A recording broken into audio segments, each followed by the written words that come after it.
welcome everyone to the Arc of Wrestling, whatever episode this may be. 74. There you go, episode 74. I will be your substitute host today, Jimmy, and with us we have Greg. Good job. Mike. You're already off to the worst losing start in history. Whatever, let's just continue, bitch. Are you wanting to get started then? No, keep going, retard. Fucking asshole. It's trolling on the cast. Alright, Jonesy? What?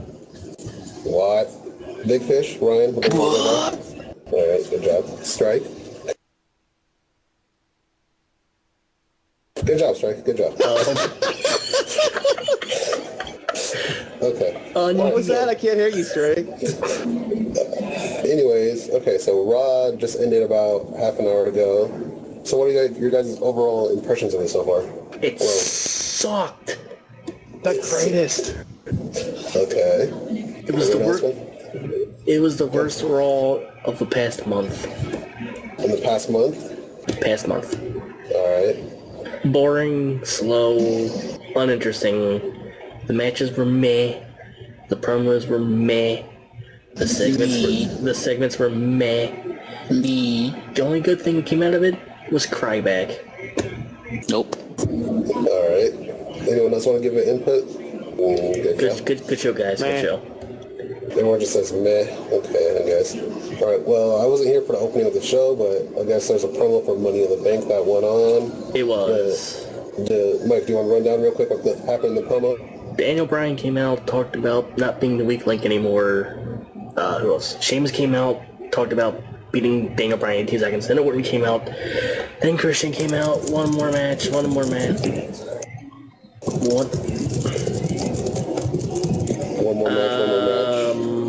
If you're going to type in your keyboard, make sure you're not on push to talk, please. Thank you. Christian said one more match. Then Punk came out, and they all argued, and then Orton hit Kane with the RKO. Okay, that sounds good. And then they had a big old orgy. Ooh, so hot. Alright, and then did that promo lead up to any future matches, would you say? It was build up for the bladder match. Okay. Alright, so what are your thoughts on the promo? All stars. Money in the Bank All-Stars ladder match. That's cool, but is that your thoughts? That's what it was billed as. That's fine, but All-Star. what are your thoughts? Like I said, it was all meh. It drug on. It didn't really do much. Okay. Alright, that's good. I'm gonna win the Money in the Bank. Is that what they actually said during the promo? No, I think they started doing I'm gonna win the WWE title thing. I think anyway. Hello? Y'all, somebody... This is... Mike, what did you do? I didn't do anything. I'm waiting for y'all to talk. I was talking, and then you interrupted me. Just continue. What do you think of the promo? I thought it was kind of boring. Took way too long. Okay. Yeah, it dragged on. I mean, yeah. Yeah. There was no RVD. Yeah. They mentioned RVD though. You should have been there today if they're actually doing it. It's just, to me, it's kind of odd that he's just randomly. I know he's debuting back or returning back at Money in the Bank, but it's kind of odd he's just gonna show up there without any real build-up except promos. Well, apparently he's gonna be on SmackDown soon. So he's gonna be a SmackDown superstar, or are you just gonna be there on it? He's just supposed to be added to the taping. Okay. How about you, Greg? What did you think about this promo if you saw it? I didn't watch it. Okay. Alright. Big Fish, you got any opinions? Didn't see it. Didn't see it.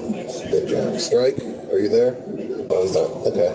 Man, Strike is the most talkative member of this group. I think you're just having technical difficulties. Alright, so, the opening match, The Shield versus Christian and the Usos. It was a rematch of SmackDown on Friday, I believe, right?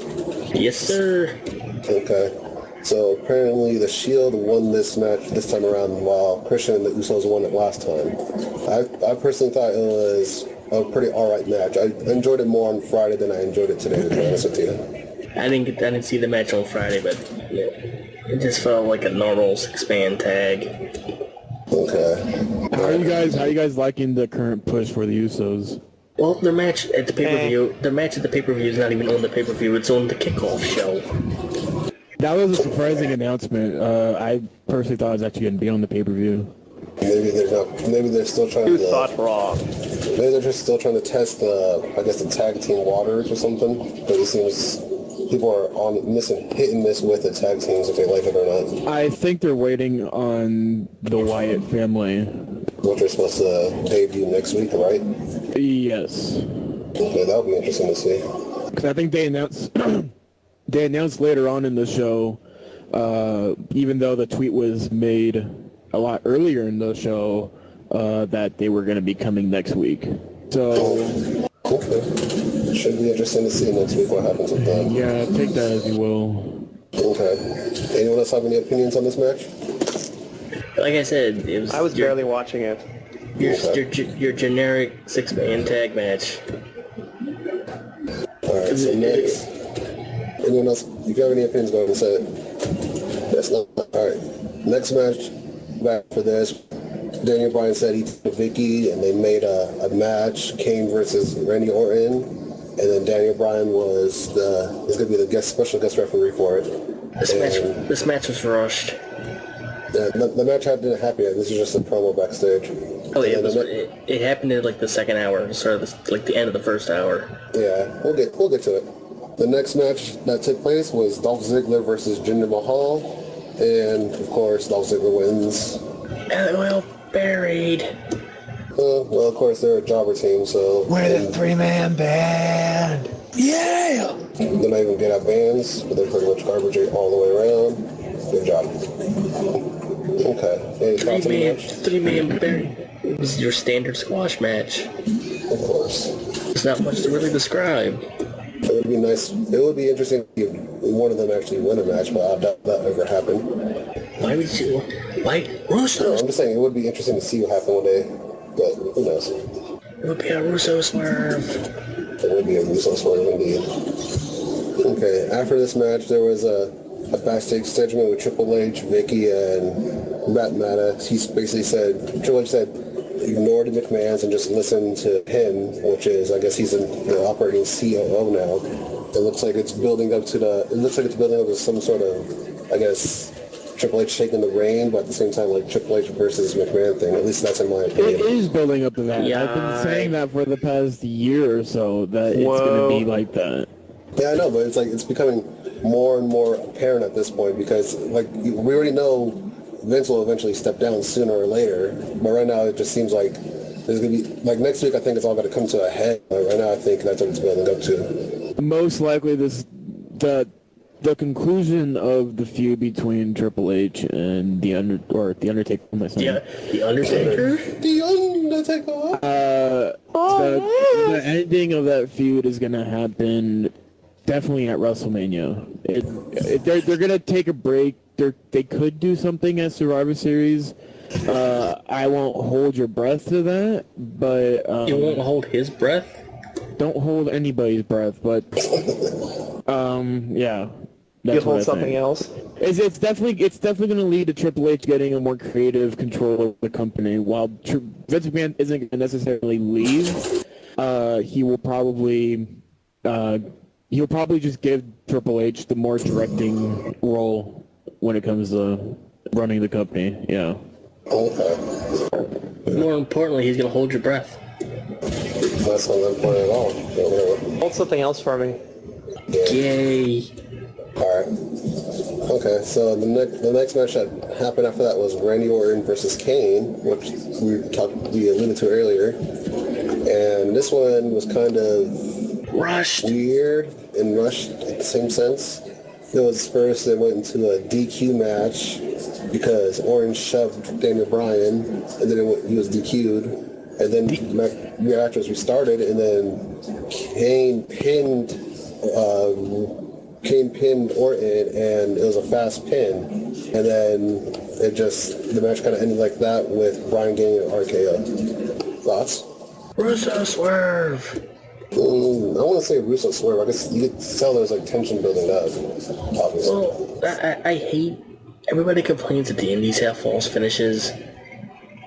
But this is like the 4th week in a row that something involving Daniel Bryan has had a false finish. Stop already! Well, I guess that's WWE's way of hyping things up or build up, I guess. It looks like it's going to be Kane versus Daniel Bryan down the line somewhere. Yeah, but I'm getting tired of matches ending in DQ and then being restarted. It's annoying. What's the point? He wants to prove that he's not the weak link anymore, I guess. But He's trying to push that burden onto Kane, it looks like, too. But he was the referee. Yeah, I know, but it seems like every week, or not every week, well, it seems like, I don't know, because after he won his match with Randy Orton, after he made him tap, they gave him, like, that smug attitude, I guess, or that, whatever you want to call it. But basically, like, he's like full of himself at this point, and he just thinks he's the best thing ever, when chances are he's really not. Well, he is. But he is. I'm not sure if you've caught on, but he's been doing that since 2002. I know, but I'm just saying, like, after he won the match, he's just doing more. He's like, oh, you need help? You want me to come out there with you? This and that and this and that? It's like, yeah, we get it. You won one match after losing several of them. Good job. Good job, doofus. Good job, goat face. He's not a goat. Continue. Meh. Get out. Well, anyone else have thoughts on the match? Besides it being rushed and build-up? Wasn't interesting at all. Wasn't interesting at all. By the way, we're at the end of the first hour going to the second hour, and I told you, meh. We'll get to the overall thoughts of the show. We did one before, now we'll do one afterwards when we're done. Backstage after that segment was Paul Heyman talking to CM Punk.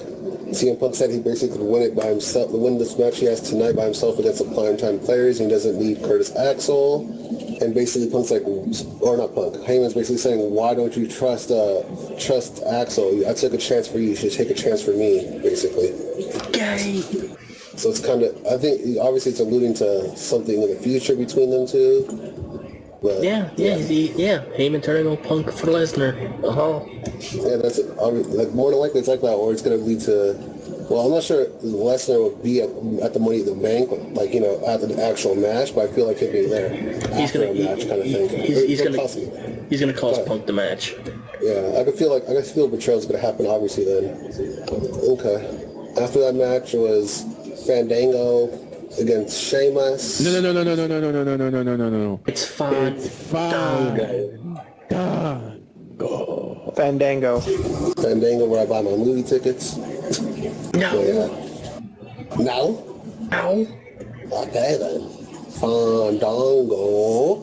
There you go. Guess. And it was him against Sheamus, and it ended in a count out, and Sheamus won. I see Fandango going that troll route once again, basically just putting matches. Well, from what it looked like, they were pairing people from the World Heavyweight Championship matches with the WWE Championship matches. Okay. It's what... Oh, crap. It's what they usually do. Yeah, just elaborate more. Fandango still's got post-concussion syndrome. He doesn't know what he's doing. Well, he's still trolling as he ever does, and Sheamus is still being a quote-unquote bully at this point, too. Just dancing, making fun of him, too, at the same time. Only the retards think faces are bullies. Bully. For those listening, that's kind of a running gag with us. We call Sheamus a bully. But he's really not a bully. Because he acts like a bully, but he really isn't. 1-800-BULLY. Yeah, 1-800-BULLY. The There's number I called, that wasn't even a real number. There is a train coming through the show right now. Is this A train? Is A train back? I don't know. Could be from my side. Is it Ice Obviously, Train? it's from my side. Is it Ice Train with Scott Norton? Ice Train. Yeah, that was a legit gimmick name, Ice Train. GG. Oh my god, my dog's barking. Anyways, WCW references. My dog is barking, but anyways, Ryback versus The Miz. And honestly, I didn't see this one coming, but The Miz actually won. Miz, greater than sign, Ryback. you know, Ryback squashes everyone, but now he's just like, Ryback basically is like, oh, I'm injured, I'm going to quit the match. Ryback drools. So, honestly, that caught me a little bit off guard because he squashes everyone. So, except for you know, Cena and the Shield. Stop the match. My knee hurts. He's like, he basically did that, and then at the end of the match, he got hit with a code breaker by Jericho. And people call Jericho a bully too on Twitter. He's a bully. Why did he do that? I don't know, because I guess they're going to have a match at Money in the Bank, maybe? I guess faces can't ever get the upper hand on a heel, ever. Who knows? The heel's gotta beat him up for 7 weeks before a face can do anything. People have different perceptions when it comes to wrestling. Yeah, we call them marks, and they're retarded. Well, not all people are marks. They just view things differently. Marks are just like, no, that can't happen. No. It's like, but sometimes people don't act marks. Sometimes they try to use Marks are logicals, people. so. Marks are people who follow kayfabe essentially. Smarks know what happened backstage. It's just that they don't know jack shit. They think they know what's going on because they read the dirt sheets, but they truly actually have no idea. Marks are just people who don't read dirt sheets, who follow kayfabe and will go by kayfabe. There's nothing wrong with marks. Marks essentially are the lifeblood of WWE. They are the ones that buy a lot of the merchandise. They're the ones that go to the shows. All those little kids, those guys are marks. There's a lot of things. Why do I feel like I'm being sucked into a vortex right now? I don't know, man. Just dog. Dog is causing all kinds of noise? I'm going to change it from free to talk then. Go ahead. I'll change it from free to talk while you continue talking. Because I feel like I'm hearing a train, like, destroying your room, followed up by a tornado coming through. Alright, I turned it off. I might as well just go on from what do you want to say? Alright, continue, sir. I'm saying something, so go ahead and finish. Finish your report of the match, sir. I did finish the report of the match. I said that Ryback lost. Alright, keep the report going. What are you doing? Jimmy. Fucking retards. Mike cuts off the... Whatever, anyways. Okay. Mark Henry came out. He cut a promo basically saying that he has everyone's respects, but everyone's a puppet and never been given their chance at to win the title, but at Money in the Bank he gets a chance and he's gonna beat John Cena's ass. Yo, bunch of puppets. I don't know. I'm going for Mark Henry, but who knows what's gonna happen there. He's not gonna win. Of course, Cena wins. LOL. He should win. He should win. He's not gonna win. It doesn't matter.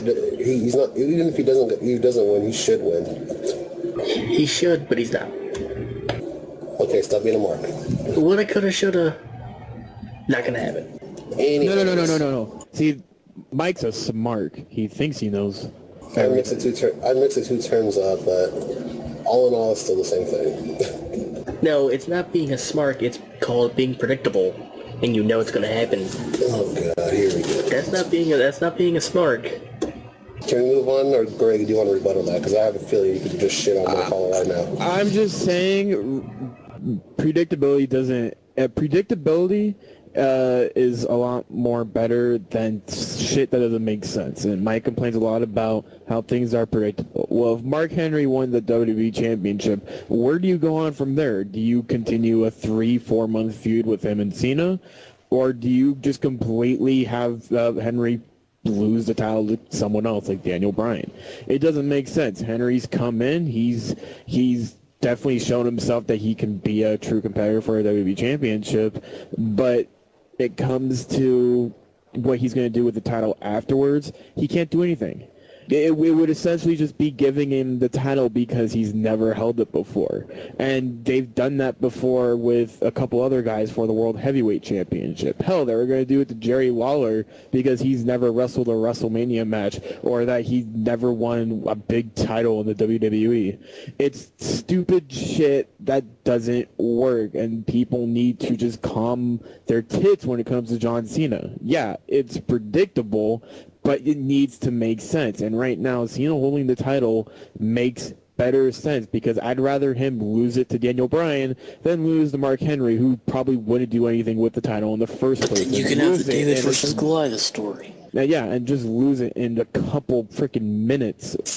Stupid. It's like it's like Rey Mysterio. They gave him the WWE Championship, and then he lost it to John Cena. Why did Rey Mysterio have the championship in the first place? Because he never won the WWE Championship before. But WWE did not want to waste any time on building a feud with him. So what the fuck was the point of that? No reason at all. Just to have a fucking bridge to give Cena another fucking title win. Well said.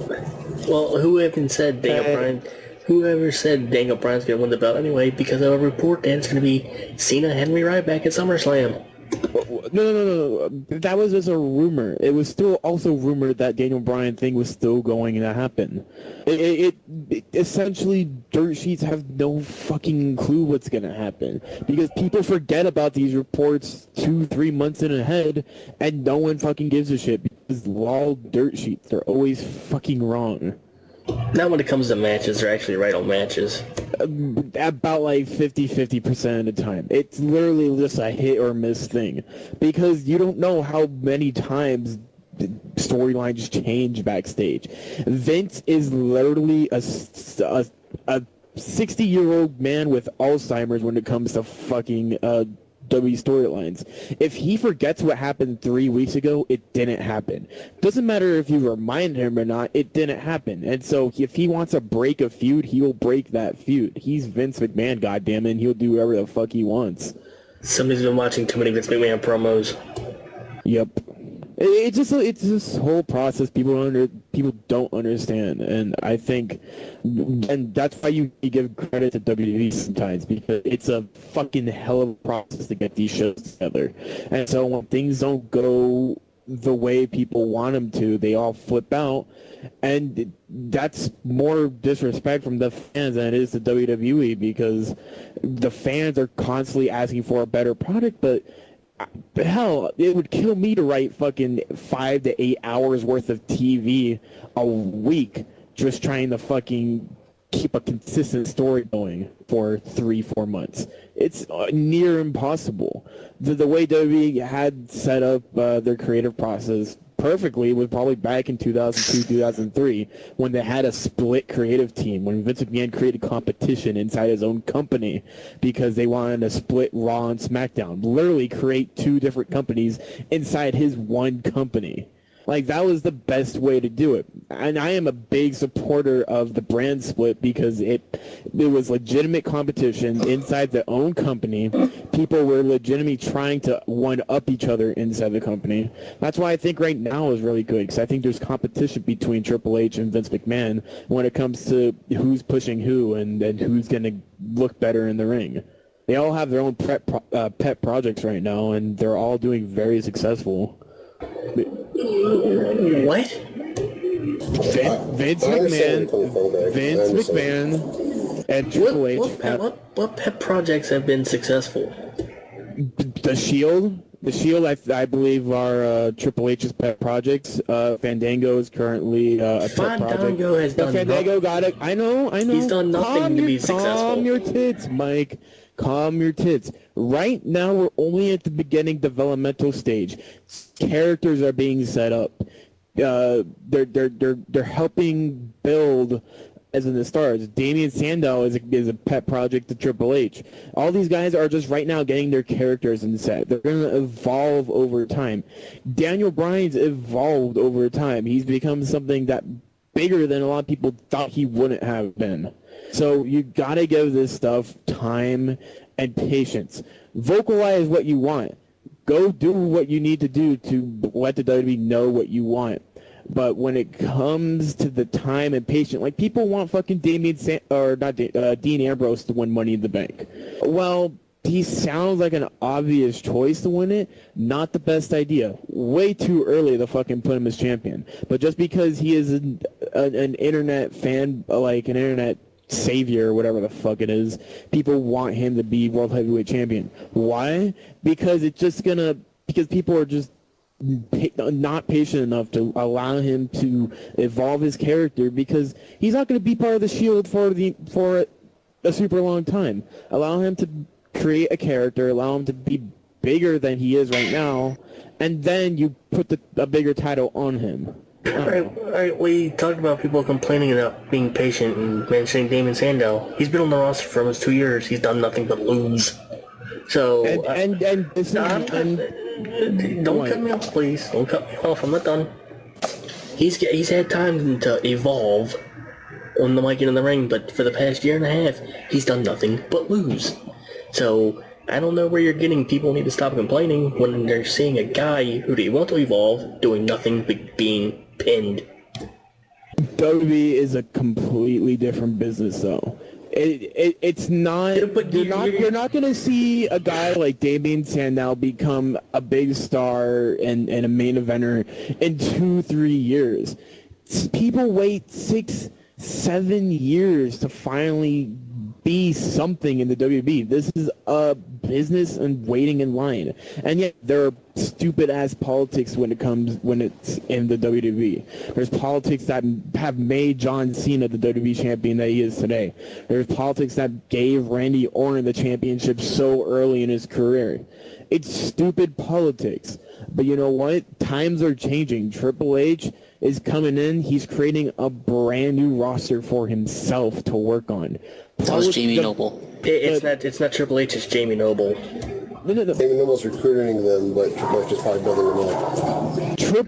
I am 100% sure Triple H was the main person to tell Jamie Noble to go into the Indies and look for these guys. I am putting so much money on Triple H investing all this money into the Indies because he knows that it's really the only thing that's going to keep the WWE going. Triple H knows that if he continues to book his shows like Vince McMahon, ratings aren't going to go up, viewership isn't going to go up, you're not going to get any new people because essentially none of these guys that Vince McMahon wants to hire are interesting. They're big, strong men who have no acting, no charisma, nothing. They're just copies of Titus O'Neil. Triple H is investing so much money into the Indies, he needs to make sure that these guys that he's getting in are up to par with how WWE still directs its show. WWE's not going to change its views on how it's going to direct its shows or how they're going to introduce people, but they're definitely going to change the way the wrestling and the talent goes. Well, I honestly doubt Triple H is going, I'm going to go check out the Indies today. Yeah, I doubt he cared 4 or 5 years ago about the Indies. I doubt he cares now. Oh, no, I completely disagree with you. I think Triple H is really high on independent talent. Not necessarily saying that he's big on watching the shows, because let's think about it. When does he have fucking time to sit down and watch an hour-long Ring of Honor show? He just doesn't. When he's on Twitter. He's a big businessman. I am sure Triple H has the respect. He's very interested in You're breaking up. Independent talent. Well, like I said, I doubt Triple H is just sitting in his office going, I wonder what guys I can steal from Ring of Honor today. Yeah, it's honestly Jamie He's Noble. Not. Creative has said in the past before, former creative people, that they watch the Ring of Honor shows. They watch Chikara every week because they need to know what competition is. Vince McMahon never watches Ring of Honor, and I'm sure hell Triple H doesn't fucking watch Ring of Honor either. But again, Triple H understands that he needs to change the way matches happen. You're giving all the... What? You're giving all the credit to Triple H for doing it if somebody else was scouting the talent for him. Yeah, Jamie Noble's scouting the talent. I understand that. And you're giving all the credit to Triple H for signing him. I give credit to Jamie Noble for scouting out guys that should be in the WWE, that should have been in the WWE 3, 4, 5 years ago. I'm saying it's Triple H's directing of Jamie Noble that got him to go to the Indies and scout these guys out. Vince McMahon, when he was telling the Briscoe to fucking go scout out talent, he would tell him to go to fucking football tryouts or go to fucking acting school or shit like that. That was actually Laurinaitis. Or it's usually Laurinaitis because he was the part of talent relations, but Vince McMahon definitely had a say on where they wanted him to scout. He makes all the final decisions. Where do you think Vince McMahon wants his talent coming from? A small indie corporation, or he wants big football guys? Of course he wants those big football guys. So he's going to go to those football tryouts. He's going to send people to go to those football tryouts so we can get bigger guys in the company. Triple H is investing in smaller indie guys, and so he sends out Jamie Noble to go fucking do the work for him. As long as Triple H is the one who's gonna fucking be investing money into indie talent, I'm gonna give him the fucking credit for it, because he's the one with the money, not Jamie Noble. But he's not the one who's discovering the talent. That's the thing. Just because he's signing the checks doesn't mean he's the one who's finding them. At least he's signing the checks and not just allowing to sit on them. Guys. Jamie Noble's the one discovering these guys, all right? I give Jamie Noble credit for that. But he is not the one signing these guys. They're either they get signed or they never appear on WWE TV ever again. Or ever at once. At least this is happening, and I'm giving Triple H credit because I believe in Triple H. Now, there's a lot of people who will fucking tell me I'm stupid for believing in Triple H because he doesn't have a creative bone in his body, and he doesn't know how to run a company. I just think that, too. I think Stephanie doesn't know how to run this fucking company properly, and I think we're going to be seeing some weird shit happen in the next couple years. But you know what? It's going to happen, and we're going to be seeing a rocky road in the WWE for the next couple years. All right, go ahead, Jimmy. Interesting debate. Thank you guys for sharing your opinions. And he goes quiet. And, okay, let's see what we got here. To continue the show, let me see. I don't even remember what the hell we left off. Oh, yeah, Good job, basically, I was engrossed in you guys' debate, okay? It was pretty interesting, to be honest. Anyways, backstage, we're back at Brad Mannix and Vicky. They're talking, and then Vince walks in and basically says that she doesn't understand that she's giving away money because she booked the champion versus champion match tonight. That's good money. It's supposed to be for pay-per-view. But basically, if she doesn't, and he basically implied if she doesn't, think with her head or follow along, that she's going to get fired from her job. And then he just peaced out. Once again, it's leading to everything coming to a head with Triple H and him. So, yeah. Free crappy main event TV match. And we'll get to that match later. I personally don't think I've been worth any money in that. That's just me. You can't get money if it's free. Yeah, except my cable bill. Anyways. CM Punk and Curtis Axel fought the Primetime Players. Playa. Yay. And there's a bunch of fighting, and then after CM Punk hit the GTS, Axel tags himself in and just does the cover, and you can see this trot in CM Punk's face, and he was mad at the fact that happened. And Paul Heyman's like, come on, give him a chance, celebrate with us, and Punk just left. Thoughts? Meh. From what I know, this feud right now is currently being booked by Paul Heyman, or at least he has say in what's gonna happen in this feud. While what they did today wasn't really too interesting, and it's kind of relevant to what we saw kind of last week with Punk not liking what Paul Heyman's doing. It's going to be a very interesting feud going into the future. Well, it needs to get. Exactly. It needs to pick up because my interest isn't there right now. It's not just your interest; it's the interest of everyone. Am I the only one who fucking hates this 3 hour? It's fucking too long. It's too long. We've been saying this since the start of our podcast that we don't think 3 hours are going to work out, and obviously you can tell that the last couple of weeks are good, but you can tell a lot of the months they just drag out the 3 hours of useless shit. At least that's my opinion on it. The 3 hour work. The thing with the 3 hours, I think it hurts SmackDown more than it hurts Raw. Because with 3 hours worth of TV time, you're essentially seeing everybody who appears on SmackDown on Raw because you need to fill those 3 hours with something. And so what does it do with any originality or, exclusive? What is this thing you call a brand split? Now, I'm a big supporter of the brand split. It's either you have a brand split or you have just Raw. There's no reason to have SmackDown if you don't have a brand split. Well, they had SmackDown for 2 years before they had a brand split. Yeah, but WWE understood that it was going to get a whole bunch of new roster, new talent. That's why it created a second brand, because they needed more people to show on TV. They needed to show these people on TV more, but they didn't have enough time on their original product, which was Raw. So they created SmackDown, and that's what created the brand split. And then they got rid of SmackDown. They got rid of the brand split because there weren't a lot of people to continue the brand split. But I think NXT is pretty big now, so I think they could create a new brand split. But that means they'd have to bring up a bunch of new people quickly. Yeah, I kind of felt the same way as I was watching SmackDown the last few weeks. When I actually took the time to watch it, I noticed that pretty much half the show was just a review of Raw. So it's exactly, you get the same things that you do on SmackDown that you do on Raw. They're not interesting products. It's how do you make SmackDown interesting? You create exclusiveness. You create originality for the product, so people would go and watch it. And the only way to do that is with the brand split. There's a bunch of people who don't like the idea of the brand split. Well, guess what? You either get a good product and have to deal with a stupid brand split that doesn't make sense, or you just get rid of SmackDown entirely. That's it.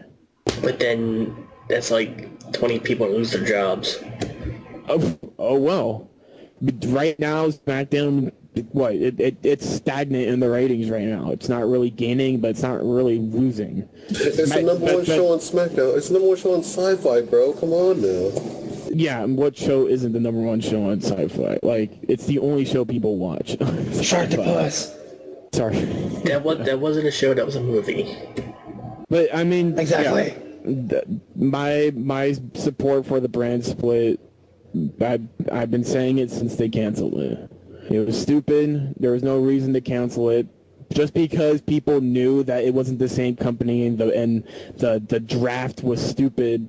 I personally liked the draft. I thought it was a gimmick that you would expect from the WWE, but people complained because it was the same company and the draft doesn't make sense because people still appear on the shows. Well, then fucking keep them on the shows. Don't have them show up on Raw. They don't need to be on Raw. Just keep SmackDown exclusive. After a while, when they had the draft, whoever got drafted still appeared on the old show anyway. Well, because they started losing people. They didn't have the 100-some roster that they had when they bought WCW. And they had all those fucking people. They had, their numbers dropped to like 60. And they're still doing the draft, but people were still appearing on Raw. On SmackDown, people kept on appearing on Raw. So it didn't really make sense at that time. But I think with a bunch of people that WWE's hiring right now, you could easily create a new brand split. I agree on that one. At least revitalize SmackDown, but who knows what's going to come in the future. Brand only pay-per-views. No. Fuck the brand only pay-per-views. That was Bring a back stupid December idea. to Dismember. That was a stupid idea. The brand only pay-per-views actually had let all of the guys on the one brand showcase their talent on pay-per-view. But That's why it was a good concept. My problem with it, though, is that you had to fill that pay-per-view with a lot of content, which meant that you had to write a lot. I mean, essentially what? The thing was there was a SmackDown pay-per-view, and then there was a Raw pay-per-view, and then there was a SmackDown pay-per-view, and then there was a Raw pay-per-view, right? Yeah. And then the big shows like SummerSlam and all that, they were combined pay-per-views. Yep. So I thought that was somewhat of a good idea, especially when they had the build-up against brand versus brand. That's why I liked it. My problem with it was SmackDown and Raw, while their top like 3 feuds were really good, the rest of their feuds were fillers, and they were constantly those feuds were constantly thrown out the window. You could just have people wrestle just to wrestle. But then, Is this an indie show? We don't do that here. And sometimes it works in the indies, sometimes it doesn't, especially when it's just for a pay-per-view. I think the indies had a good concept with it. It wasn't like one of those concepts, the grudge matches. Those were kind of just like the random thrown together single matches that were... Mike is our indie expert. probably talk more about that. They actually build them up on TV before they do it, and then they build them as grudge matches. Oh, okay. Yeah, I don't know the whole process, but pay-per-view matches should be meaningful. And while you could have good 3-4 feuds running to lead up to a pay-per-view match, doesn't mean you can't have a couple more feuds that just stay on TV. Give content, give free. It's always good to have free content for people who can't pay for the pay-per-views, but make sure that you get, like Mike was complaining about the Cena Del Rio match, and how it should be on a pay-per-view. Why should it be on a pay-per-view? Del Rio is World Heavyweight Champion, Cena is WWE Champion. You're not going to throw that random match on a fucking pay-per-view because they're two of the world champions in one match. It doesn't make sense. It wouldn't make sense if they had him champion versus champion for the belts, and then there would have been the undisputed belt once again. Yeah, and I am not for combining the belts at all. Well, there was a rumor a few years ago they were doing it. As long as SmackDown stays a brand, I am completely against combining the belts. You don't want the undisputed title? No. Just no, Mike.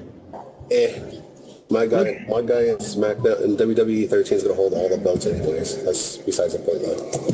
Let's finish this podcast. Shameless Universe plug. Okay. Well, to finish this off, we had our weekly Divas match. Alicia Fox versus Caitlyn with that lesbian Layla with her. May I say something?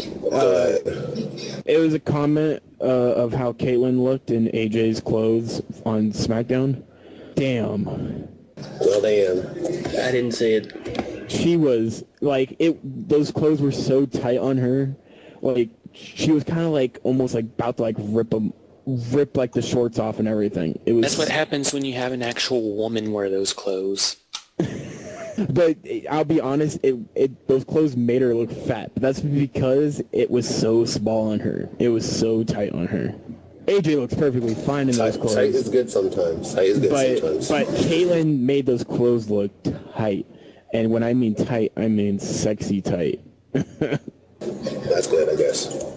Anyway, to bring it back, Caitlyn wins, LOL. Then AJ comes out with Big Langston, Big E, whatever you want to call him, and they pretty much troll Caitlyn once again, saying how they're going to win at the pay-per-view coming up in Money in the Bank, and they put up pretty much a Photoshop picture of Caitlyn being fat.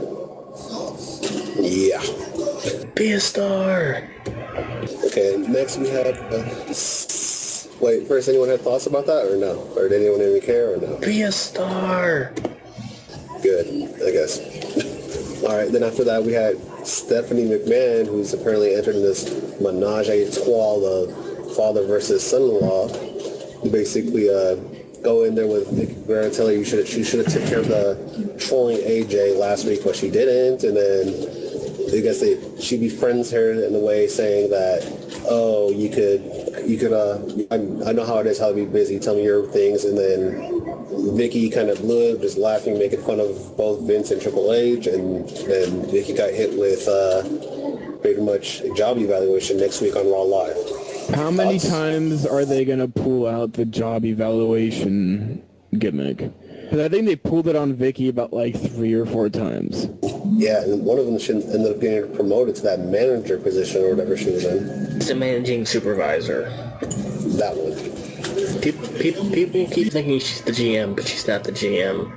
Well, they really haven't done anything with that story. I think they finally might do something with that damn story for once. But we'll see what next week happens on that one. I feel like Hopefully that happens. I feel like WWE shoehorning all this reality crap into the WWE is kind of just removing the charm away from what WWE is. There's always a nice somewhere to make money. There was always a nice charm. No, I'm not talking about reality like the Total Divas. I'm just talking about job evaluations and the contracts and doing all this shit. Like there used to be a charm about the WWE that it was all storyline based, and yeah, kayfabe was legit and all that. That's what I love about WWE, and they've made it too real almost. I don't know, it just takes away from all the storylines that these people have to go through real shit now. Realism. Well, to be honest with you, how often does that frequently happen, though? When's the last time we see a quote-unquote job evaluation? A lot. Vicky's probably had 3, Long's had a couple. No, I'm saying what's the most recent one? Was it the Paul Heyman one a while back? The Paul Heyman one. You got a job evaluation? I know Vicky... Well, it was kind of a job evaluation, but then that's the return of Brock Lesnar when F5 Vince. Didn't they have a job evaluation at Raw 1000 for Vicky? Yeah, that's where she got her managerial supervisor position. They pull that shit out. They pull that shit out like 2 times a year. It's kind of, I don't know. It bothers me how they continue to do this. Well, they think because it pretty much, I think it goes with the viewers. They just want to make something interesting or something like that. I see it as just filler from not creating interesting writing and not creating interesting stories that can hold on to their own.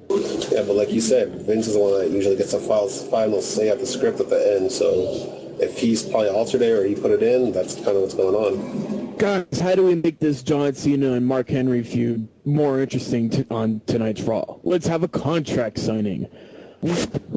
Contract signing for what? The match is already made. You have to sign for the title and file it with a notary so it can be official. It's stupid. I don't want to deal with any more. Make it WWE. People can complain all they want, predictability and these storylines being stupid. I like it because it's WWE.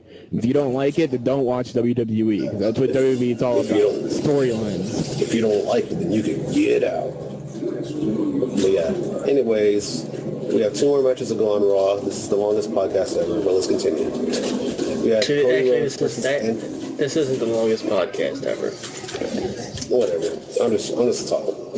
Cody Rhodes versus Antonio Cesaro, Caesar Salad, whatever you want to call him. Yeah, and then they fought each other with Zeb Coulter basically, trolling beforehand, and Antonio Cesaro won for America. And he's not even American. We, the people. It's also notable to mention that Jack Swagger came back tonight too. Oh, by the way, after being found guilty for DUI and has to serve, I think, like 1,000 hours unsupervised probation or something. By the way, Zeb Coulter hates the gays. Yeah, I know. He took a shot at the gays. He's like, just weekend, there was something with the America's marriage is being challenged. It's like, oh, okay.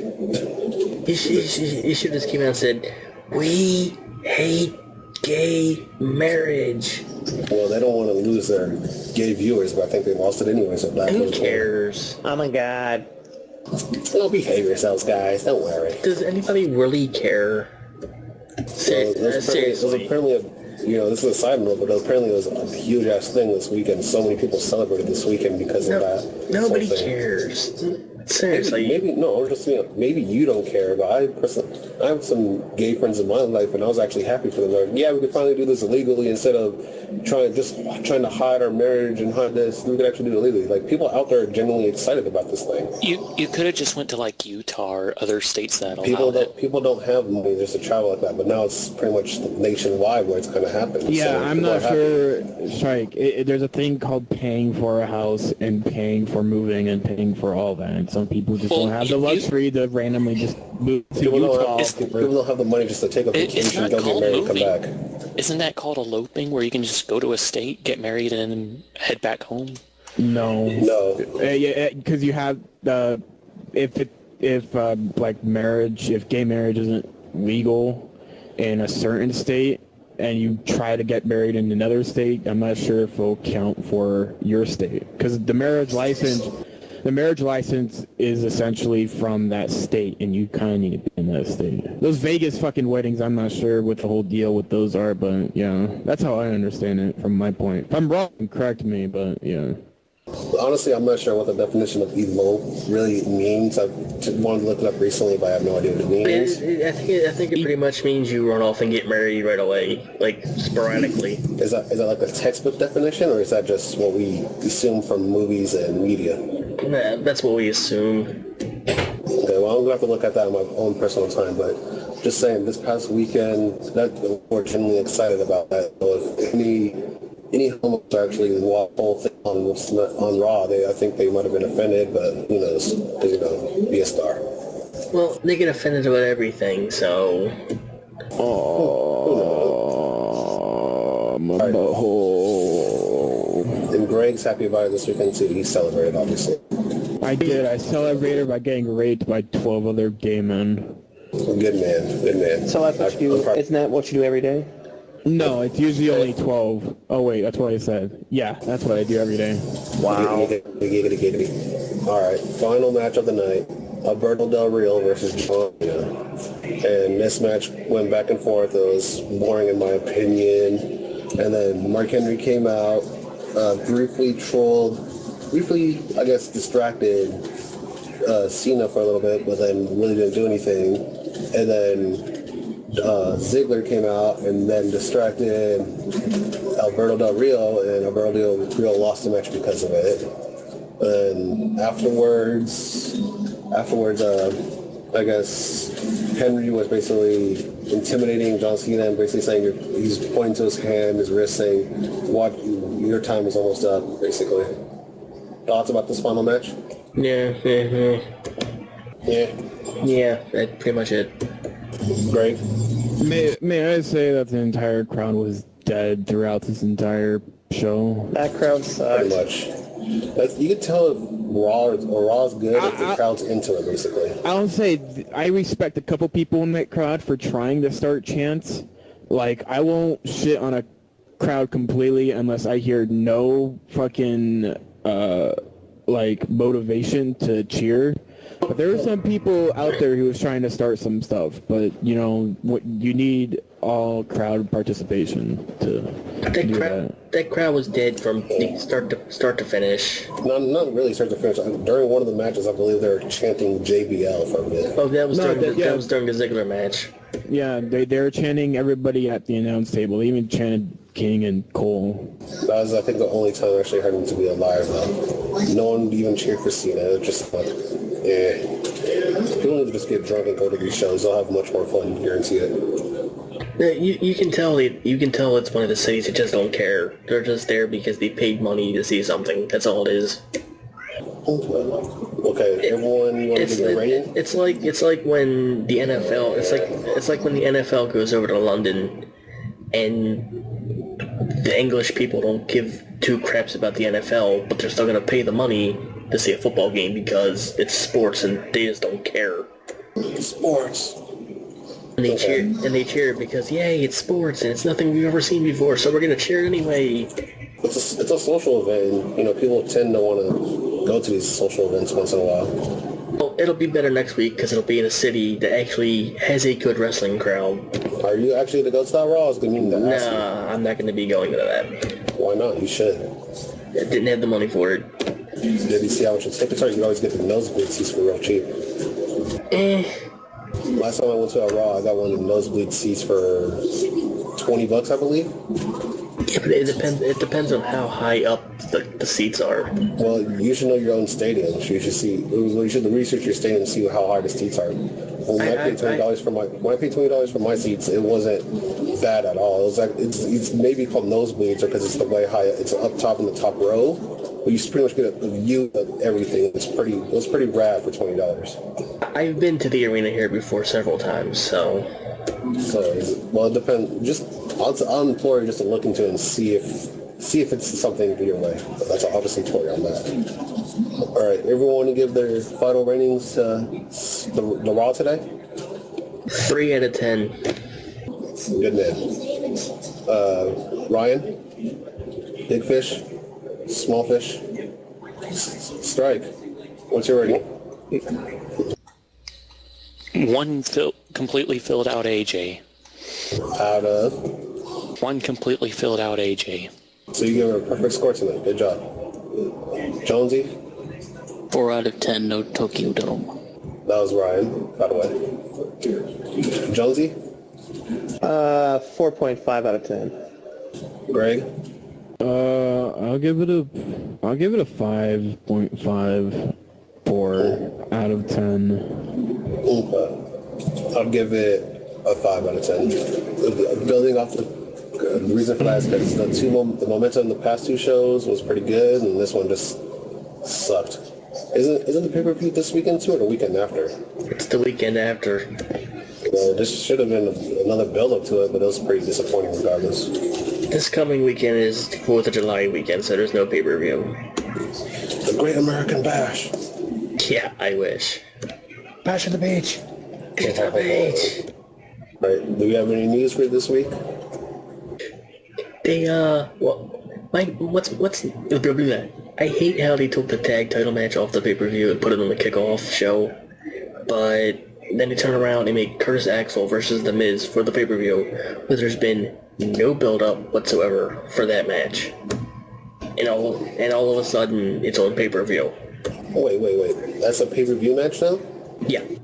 Curtis Axel versus The Miz for the Intercontinental title is on the pay-per-view. Give me a fucking break. So you'd rather have a title match not be on the pay-per-view?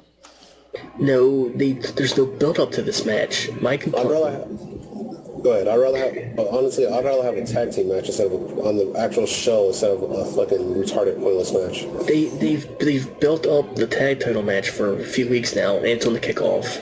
But there's a filler Intercontinental title match. It's just that. It's a filler, and it's on the main card. Wait, is it for the actual title too? Yeah. What the? There's like zero build-up to it. Why? It's a filler match. But the tag title match is on the pre-show. Pointless. So, yeah. That's my gripe with that. Oh my god, never mind. What? For other news, I think Doink the Clown passed away this past weekend, correct? R.I.P. Doink. The original Doink the Clown passed away this weekend. The autopsy report basically says that it was an accidental death and they won't reveal any more details about it. So, yeah, rest in peace, Matt the Doink Horn. Oh, by the way, TNA. By the way, LOL TNA. What TNA? What did they do? Rampage Jackson will not be wrestling while he's fighting. Wait, what? That doesn't make sense. Rampage Jackson will not be having wrestling matches while he's doing his MMA. Wait, I thought He quit retired. MMA. Huh? I thought he quit MMA a while back. He's with Bellator. What the fuck? So pretty much, who wants Impact spoilers for the second show? Might as well call him that. No. Let's wait until they fucking do it on TNA. Do you really want to wait to Did cry? we actually talk about TNA this time? We haven't talked about TNA for a while. I know. We haven't, but the thing is, TNA hasn't been too watchable. I know what they're doing right now is they're trying to rebuild Main Event Mafia, and I mean, I called out the first 2 guys they've already announced, which was Kurt Angle and the other faggot. Samoa Joe. Yeah, there we go. Well, But I mean, it was already fucking known that it was going to be them. I think it was the long build up to this reveal. well, Kind of been noticed, yeah. well, you're gonna have to watch next week's episode because I guarantee it will make you slam your head against the wall. I think I have the past 4 weeks of TNA recorded, and I may just do like a fucking marathon of catching up with TNA. You should broadcast it on a secluded channel so y'all can watch it and make fun of it. Yeah, do that. Well, we'll see. That's your call though, but no, that's what I'm doing. On other news, supposedly this is a rumor because Hulk Hogan's not really happy with Brooke Hogan's marriage. Who cares about Hulk Hogan? Sent out a tweet saying that he felt like he's been hit with a truck this week, and apparently people are making us that one of those trucks was the marriage. Who cares? Okay. I guess Nobody cares about Brooke Hogan. she's a whore. I do, brother. What was it, Jimmy? Go ahead, Greg. There was more news, but I'm not sure if you're... I'm searching for news right now. If you have any news, you can plug it. Chris Benoit's sister-in-law says he would have died in 10 months if he wouldn't have killed himself and his family. I thought that was already known because he had like a big heart problem. He had like a heart disease. Steroid and drug abuse. No, it said something about like, It was his an heart. enlarged heart. Yeah, an enlarged heart, and that he was gonna die anyways. So yeah. I'm not sure how true these what I'm about to say is, but apparently Paul Heyman pitched an idea of having Brock Lesnar and CM Punk versus Triple H and Shawn Michaels, which would mean that Shawn Michaels would have to Unretire. unretire, but apparently that idea was shot down, which makes fucking sense. But yeah, When was this? good on that When was that supposed to happen? I don't know. They didn't say when it was supposed to happen or when it was going to take place, but that's all I heard, that the idea was pitched. For pay-per-view with Star Power, it could happen. It would, but that would mean that Shawn Michaels would have to get out of retirement, and I don't see that happening. I'm sure if the time was right, he was willing to do it, he would do it. Oh, the chair shots from the Dana Bryan match last week were legit, apparently, the fines. Yeah, I was looking at that. They didn't list the fine, but Randy Orton commented that saying, believe me, it was enough. So who knows how much they will really fine, but they really took it seriously and they actually got fined by Triple H. Vince McMahon is having creative focus on the feud with himself, Triple H, and Stephanie because he felt Raw was becoming very bland and needed a big angle to help bring back some of the regular viewers. It still is bland. Well, honestly, it is bland, but I would like to see where this actual angle goes, because if it's like, honestly, I want to see how it's developing, but it's something that's going to continue to see how it goes. My opinion on that. And this caught my eye. I'm not sure how true this is, but apparently Triple H reportedly rips WB talents. Triple H had a team meeting last week at NXT's taping from the campus at Full Sail University. Apparently it was told that Hunter basically berated a lot of the developmental talent, telling them that they didn't want to be there, that they could leave and would be granted their release.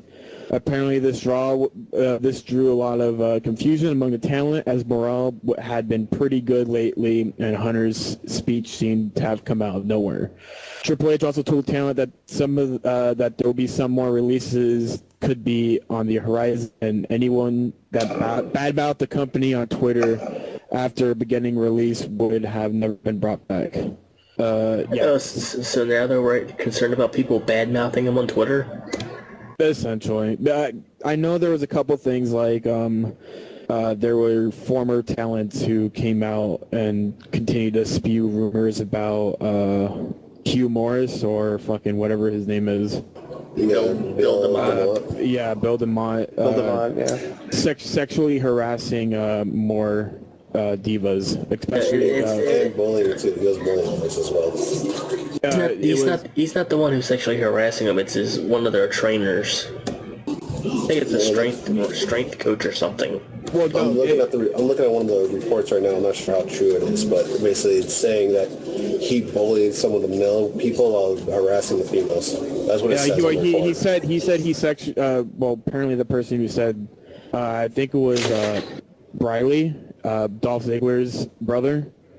He said that Hugh Morris, or the strength coach or whatever, was sexually harassing a diva named Bailey, who I'm going to state right now has a beautiful butt.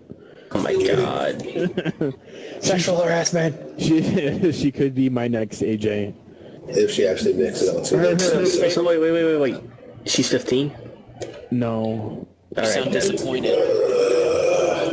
Anyways, continue. I don't know. That's the only news that Triple H is doing that shit. Yeah. Oh, well, last TNA news, and then we can stop this.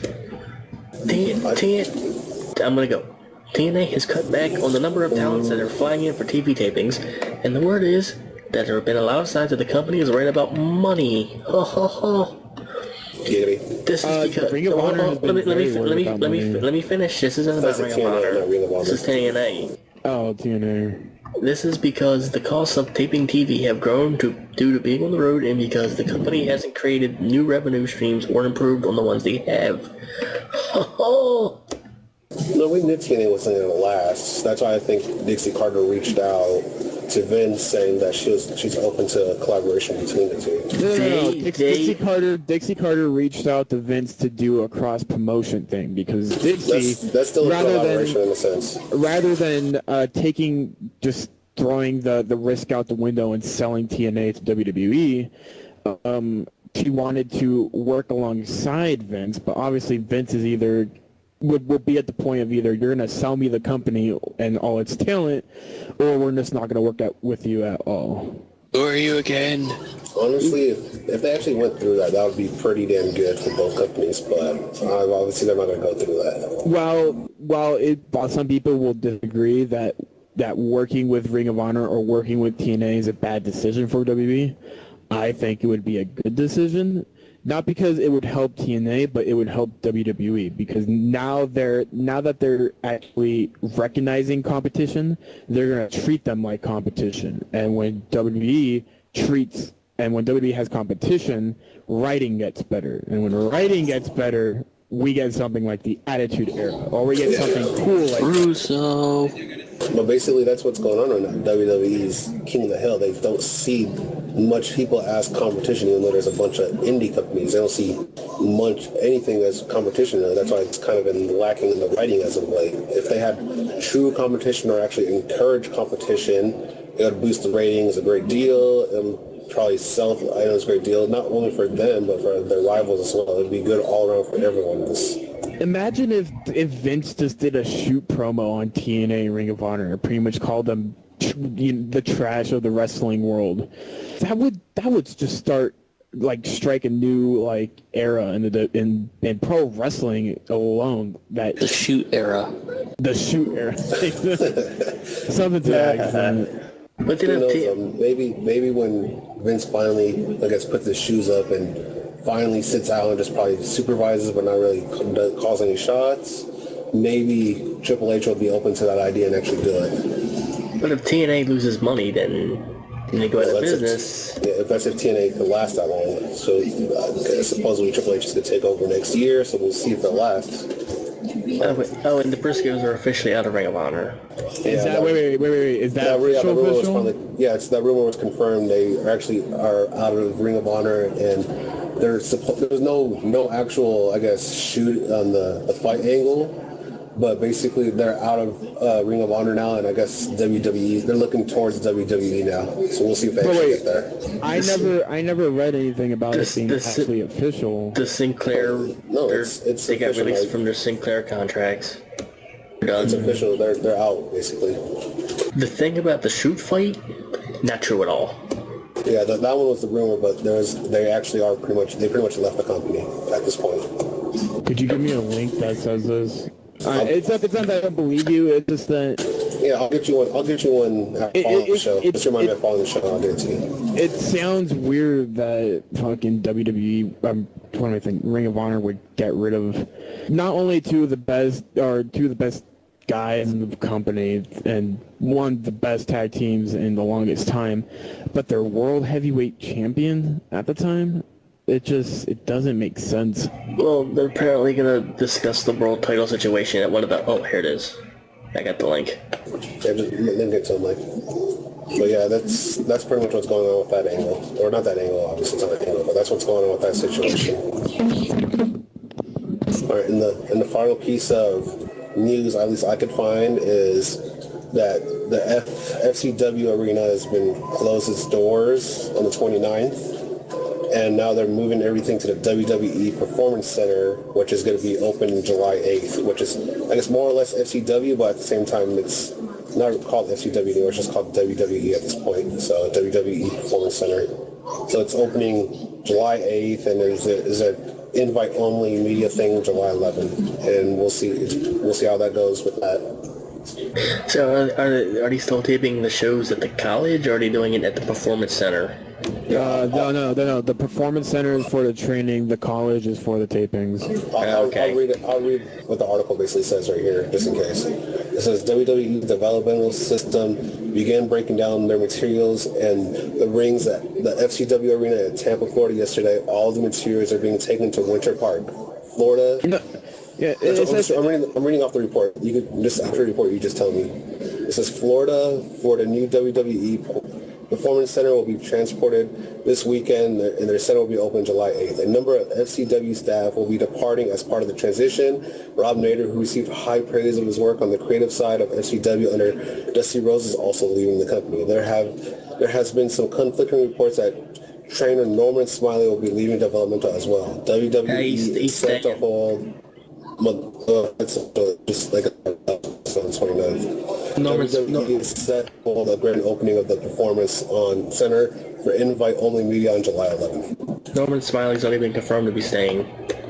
All right, but that's basically it. Like, there's nothing mentioned about the shooting of the show or shooting of anything, but it's just SCW's pretty much been absorbed by WWE Performance. Essentially, they moved all the training equipment and they moved everything that's used for training in developmental to the new performance facility. That's all it is. They're only moving where the talent's going to be training. Is that confirmed, or it's pretty much 100%. Is that by your assumption, or is that what you actually read something about that? It's the fact that WWE's invested a bunch of money into the facility where they are shooting the NXT shows, and they have scholarships for kids to help shoot these NXT shows. Like they've already invested so much to where they are shooting the shows right now. It's pretty much. All it is a performance center. It's a training facility, and that's all it is. That's all it's going to be. All right. Well, while I believe you on this, I would eventually want to see a source down the line, basically just confirming what you said. Like, I believe you. I want to see it. I want to see it pretty much confirmed down the line if anything else pops up. Like the Full Sail students, they get scholarships from WWE. I understand. Like, that's a dumb move if they actually hold it out completely. The dumb move kills a lot of people's scholarships. It's a very stupid move. But like I said, I just want to read it. I just want to read something like that down the line. Okay. Anyone else have any news to contribute? No. All right. So we're moving on to the final segment, Pop, Flop, and Botch. We will start with Jonesy. What's your Pop, Flop, and Botch? Oh, you would start with me, and I have nothing to start with. I'm just saying you're on the top of my list, so I'm just saying. All right, I'll come back to you then. Greg, you have something? Or do you want to go, Jonesy? You were cutting Jonesy off. I'll try. My Pop is the Wyatt family coming next week. Flop, this whole Raw. And Botch? Also this entire Raw. Good man. All right. Big Fish? I don't have anything. I'll come back to you. Think of something. Greg? My pop goes to Caitlyn in those tight clothes on Friday, and AJ's ass in general. My flop goes to... I'm gonna have to get... I don't know. It feels like right now people are just slowly progressing, and they're all given their TV time. Everything's moving kind of just smoothly right now, so I don't really have a flop right now. I'm not really mad about anything. And my botch, I guess, goes to this Raw, very slow. It felt very rushed. It was a slow but rushed show. Like the show was pretty much filler for next week's show. They announced a lot of things for next week, but they didn't really you know. Yeah, next week's still pretty much a go home show for the pay-per-view, so we'll see how they do it. Yeah. All right, Mike. My pop goes to your mother. My flop goes. My flop goes to TNA spoilers that I seen for next week. I want to cry. What? Why? Main Event Mafia? Why? And my botch goes to tonight's Raw and the crowd, because that crowd sucked. Okay, I guess. Strike? My pop goes to Caitlyn because, yeah. My flop goes to TNA because lol TNA. And my botch goes to my Minecraft build, and I keep falling and hitting the ground. Stop sucking at Minecraft. I'm constantly seeing you die. GG. speaking of Minecraft, I hope it goes on sale soon. But that's just me. All right, Big Fish, you got something up now or no? The only thing I got is a botch, and that's Raw. You not excited about anything wrestling or not wrestling related? Nope. The Wyatt family. How are you not excited about the Wyatt family? To be honest, I don't even know who the fuck the Wyatt family are. I didn't bother doing my research, so I'm not really excited either. Oh my God, you guys are pressing. I don't want to look at their past record. I want to see what they can bring to the table. Just to be honest. Yo, I wonder what the first promo is gonna be. I'm excited. I'm so fucking. Ooh, it's getting my balls all tingly. Gay. Yay. All right. Well, They tingle every time I hear Mike's voice. That's Yay. how hard they're tingling right now. okay, Doubly gay. Well, my pop, flop, and botch. My pop, I guess, is this podcast. It's sort of a train wreck, but it turned out pretty good at the end. My flop would be to, I guess, some of the storylines in Raw that happened today. Because it seems like they're just, well, it seems like, I'm not sure if it's just because Raw was shitty today, but it seems like the story is pretty much being rigged into corners for a few of the storylines. It's like, okay, I don't know why you're writing yourself into corners, but we'll see where you guys go. And then my botch, we'll go to Raw today, and we'll go to Mike today for being a terrible troll. And yeah. Anything else you guys want to add before we go? Your life is a terrible troll. Good man. Anyone else? Your mom. Anything else? What? Mike's mom. All right. Well, thank you guys for tuning in to this week's episode of The Arc of Wrestling, episode 74, I believe. We hope to see you guys next week for our prediction show for the pay-per-view. So, good night.